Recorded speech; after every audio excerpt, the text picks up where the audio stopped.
श्रोताओं के बीच में पहला कवि मुझे यहाँ बुलाया गया है, तो ये हरीश जी का आदेश है।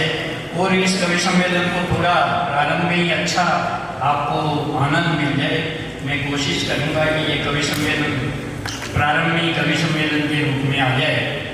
तो लेकिन मैं यूँ कहता हूँ कि एक कुछ भूमिका पहले कवि की कुछ होती है कि श्रोता यूँ गुमसुम बैठे हैं तो थोड़ी खिलखिल जाए।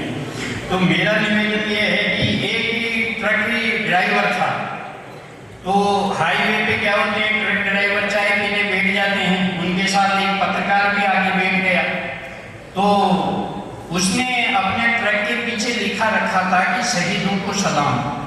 तो उसने पूछा कि भाई साहब, आप पत्रकार ने पूछा भगत सिंह को जानते हैं? मैं तो नहीं जानता। तो आप चंद्रशेखर को जानते हैं? बोला नहीं जानता। तो आप सुभाष चंद्र बोस को जानते हैं? कि मैंने तो ये नाम ही पहली बार सुना है, मैं तो किसी को नहीं जानता। तो क्या आपने ये ट्रक पे क्यों लिखा रखा है शहीदों को सलाम? कि ये तो ऐसा है कि मेरे ट्रक से जो अब तक ये सामने से जो आगे मर गए उनके लिए लिखा रखा। कई बार ऐसा भी होता है।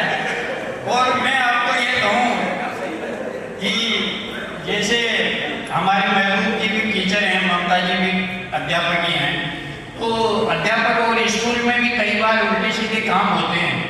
तो जैसे महबूब जी क्लास में गए तो बालक बालिकाएं बैठी थी, तो एक छात्रा ने उससे टीचर से कहा कि मास्टर साहब, ये सब बच्चे मुझे बुआ जी कहते हैं। तो टीचर ने कहा भाई सब खड़े हो जाओ, बुआ जी को कहते हैं। तो सब खड़े हो गए, लेकिन एक लड़का खड़ा नहीं हुआ।